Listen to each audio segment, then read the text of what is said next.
आखिर लोकसभा को हाईजैक करने के किस पर लगे आरोप? किसको विपक्ष के एक सांसद ने लोकसभा के अंदर माफिया बता दिया?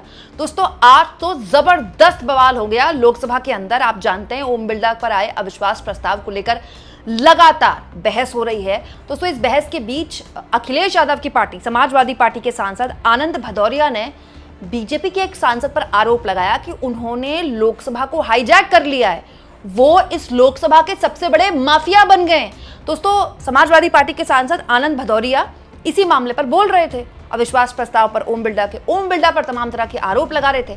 जब ये आरोप लगे रहे थे तो उनको रोका गया चेयर द्वारा, और जब रोका गया तो समाजवादी पार्टी के नेता भड़क गए ये कहते हुए कि विपक्ष के लोगों को तो रोका जाता है, लेकिन बीजेपी के एक सांसद हैं जो यहां माफिया की तरह बिहेव करते हैं, वो हाउस को हाईजैक कर लेते हैं, तब नहीं उनको रोका जाता है। दोस्तों, कैसे आनंद भदौरिया ने निशिकांत दुबे और केंद्र की मोदी सरकार को और ओम बिरला को जबरदस्त सुनाया, जरा सुनिए। हम लोग मर्यादा की बात कर रहे हैं। माननीय सभापति जी, अगर कोई संसदीय लगे तो आप आसन से बुलवा रहे हैं, शब्द बदल सकते हैं। ओम बिरला जी अच्छा है तो आसन भी अच्छा ही है।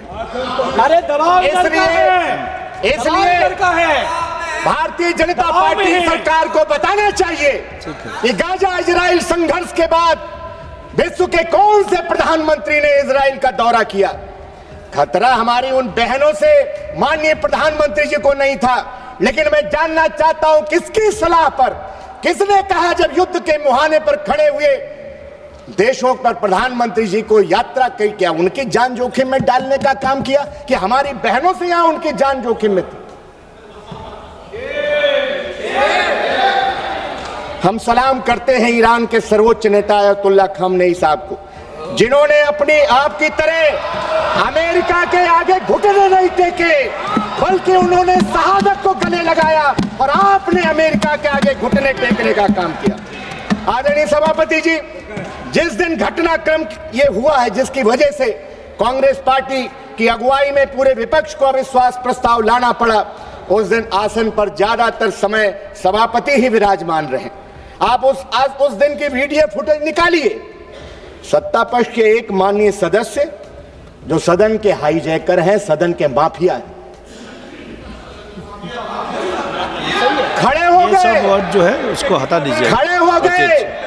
सभापति ने उनका सभापति जी ने उनका नाम भी नहीं पुकारा, माइक ऑन हो गया।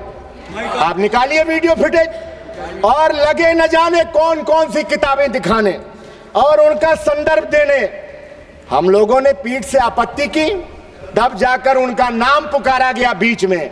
माननीय अध्यक्ष जी माननीय अध्यक्ष जी पहले ही व्यवस्था दे चुके हैं। एक मिनट कि माइक का माननीय रविशंकर प्रसाद जी, क्या माफिया ने कहा, बोल लिया है, इसी के लिए माफिया सब लड़वाइए।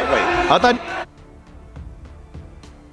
प्लीज कौन हाउस के हाईजैकर हैं, हाईजैकर हैं, हाईजैकर हैं, हाईजैकर हैं। बिना अनुमति के माइक ऑन होता है और जो मन में आता है उस सदन में कहते हैं। ये चीज बर्दाश्त योग्य नहीं है, बर्दाश्त योग्य नहीं है। किसी के भी बारे में कोई टिप्पणी करेंगे, बर्दाश्त नहीं करेंगे सर। आपने अलाउ किया है मैंने? यू आर नॉट अलाउड बोल रहा है। आप उस दिन की यू आर नॉट अलाउड, आप बोले। सभापति जी, आप उस दिन की वीडियो फुटेज निकालिए।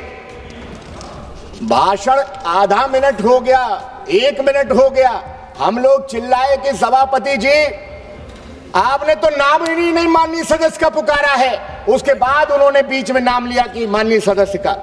और अध्यक्ष जी पहले व्यवस्था दे चुके कि माइक का कंट्रोल उनके हाथ में नहीं है। हम इस व्यवस्था के खिलाफ अविश्वास प्रस्ताव लेकर के आए कि माननीय अध्यक्ष जी के हाथ में कंट्रोल दीजिए। माननीय सभापति जी, हमने देखा है कि कुछ लोग जब आसन पर बैठते हैं तो हमसे कहते हैं कि 30 सेकंड में अपनी बात रखिए, 30 सेकंड में अपनी बात रखिए, और खुद आसन पर बैठ करके लंबा लंबा भाषण देते हैं।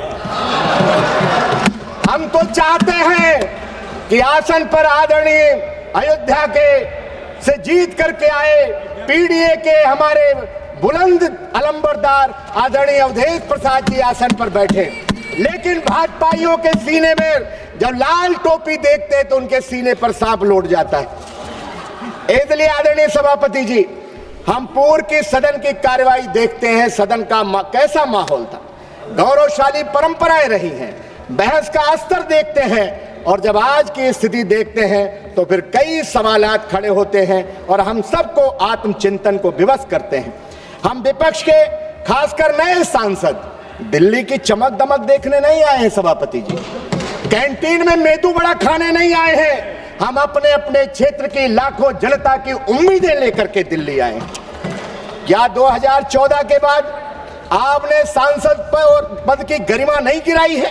आपने पूरे देश में और खासकर उत्तर प्रदेश में सांसदों विधायकों की गरिमा को अफसरशाही के हाथों में गिरवी रखने का काम कर दिया है।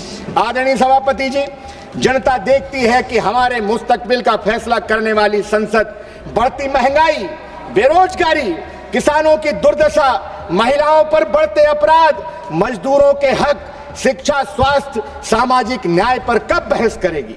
आदरणीय सभापति जी, सरकार इस जवाबदेही से पीछे नहीं हट सकती कि लोकसभा के उपाध्यक्ष का चुनाव आज तक आपने क्यों नहीं कराया।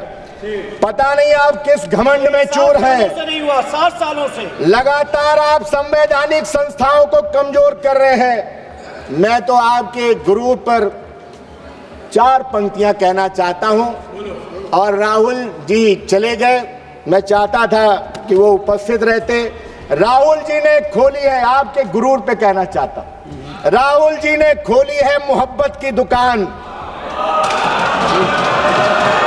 आगे सुन लीजिए, फिर वाह वाह करिएगा, आगे की लाइनें पर भी वाह वाह करिएगा।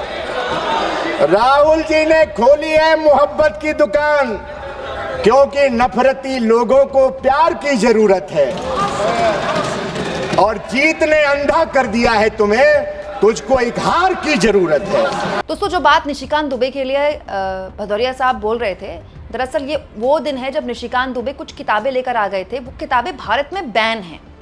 वो किताबें लहराई थी निशिकांत दुबे ने, वो किताबें लहरा रहे थे। दोस्तों, जब वो किताबें लहरा रहे थे, उनकी किताबें पूरी ऑन रिकॉर्ड गई। उन्होंने जो बोला वो सब कुछ ऑन रिकॉर्ड गया। सोचिए, ऐसी ही किताब राहुल गांधी भी लेकर आए थे, लेकिन उनकी किताब ना दिखाई दी, मतलब उनके पेपर भी दिखाई नहीं गए, ना उनकी किताब ऑन रिकॉर्ड जाने दी गई। विपक्ष यही सवाल पूछता है बार बार कि जब विपक्ष सत्ता पक्ष के लोग बोलते हैं तो उनको माइक मिल जाता है, उनको कैमरा मिल जाता है, उनको पूरा स्पेस मिल जाता है। इनफैक्ट वो अगर चेयर को एड्रेस ना करें, उनका माइक वैसे ही ऑन हो जाता है, बस खड़े होने पर उनका माइक ऑन हो जाता है। तो ये कौन करता है संसद टीवी के अंदर? दूसरा जो बात यहाँ पर बार बार विपक्ष का हर सांसद उठा रहा है दोस्तों, वो ये है कि लोकसभा के डिप्टी स्पीकर का चयन। ये एक बहुत इंपॉर्टेंट सवाल है दोस्तों। पिछले 7 सालों से लोकसभा के पास कोई डिप्टी स्पीकर नहीं है। चलिए, पूर्व में विपक्ष के पास इतनी सीटें नहीं थी, लेकिन आज तो विपक्ष के पास इतनी ताकत है, डिप्टी स्पीकर नहीं बनाया जा रहा है। क्यों? क्योंकि अगर डिप्टी स्पीकर बनाया गया तो विपक्ष का दावा बनता है उस पर, और अगर विपक्ष को डिप्टी स्पीकर की कुर्सी मिल गई तब तो सरकार की हालत खराब हो जाएगी। मतलब आप सोचिए कि ओम बिरला पर बहस हो रही थी, अगर कोई डिप्टी स्पीकर होता तो वो चेयर संभालता, लेकिन जब जब चेयर कोई संभाल रहा है तो वो एनडीए का कोई सांसद है या बीजेपी का कोई सांसद है, विपक्ष की तरफ से कोई सांसद चेयर पर भी नहीं बैठ रहा है। मतलब डिप्टी स्पीकर का पद खाली है पिछले 7 सालों से। ये बात बार बार विपक्ष का लगभग हर सांसद उठा रहा है। ये क्यों खाली है? जहां तक बात है निशिकांत दुबे के संसद को हाईजैक करने के आरोप या फिर माफिया की तरह बिहेव करने के आरोप में, तो खुद बीजेपी के सांसद राजीव प्रताप रूडी वो तो खुलकर इंटरव्यूज में बोलते रहे हैं कि निशिकांत दुबे तो संसद ऐसे चलाते हैं जैसे मतलब पता नहीं क्या उनको ठेका मिल गया संसद का। और आप देखिए निशिकांत दुबे जिस तरह से बैठते हैं, जब वो बोलते हैं, जितना लंबा लंबा वो बोलते हैं, कोई इंटरप्शन नहीं। इंटरप्शन अगर आ भी रहा है विपक्ष की तरफ से तो उनको सुना भी नहीं जाता है। वो ऐसा लगता है जैसे उनको कोई ऊपर से प्रोटेक्ट कर रहा है। जो जो बातें वो बोलते हैं संसद में, बिना प्रोटेक्शन के, बिना उनको एक सपोर्ट के वो बोल ही नहीं सकते। तो संसदीय कार्य मंत्री के बाद अगर किसी को इतना बोलने का वक्त मिलता है तो वो निशिकांत दुबे, कोई भी बिल आए निशिकांत दुबे को खड़ा किया जाता है। चलिए, आप किसी सांसद को अच्छा वक्ता मानते हैं, सरकार खड़ा कर सकती है, लेकिन इसकी खबरें भी हैं दोस्तों कि मोदी जी निशिकांत दुबे का जो परफॉर्मेंस है संसद में उसको लेकर बहुत खुश है। वो जब बीजेपी की कोई बैठक होती है, मुझे किसी पत्रकार ने बताया था ये कि बीजेपी की कोई बैठक होती है तो मोदी जी ये बोलते हैं कि देखिए निशिकांत दुबे कितना अच्छा परफॉर्म करते हैं संसद में। ये वही निशिकांत दुबे हैं जिनका बहुताया भाषण जॉर्ज सोरोस, राहुल गांधी, इंदिरा और नेहरू पर ही होता है। और आज उन निशिकांत दुबे पर विपक्ष के सांसद आरोप लगा रहे हैं कि ये संसद को हाईजैक करते हैं, माफिया की तरह बिहेव करते हैं, और चेयर पर कोई भी बैठा हो वो बिल्कुल नहीं सुनता विपक्ष की। आपको क्या लगता है? कमेंट बॉक्स में जरूर लिखें।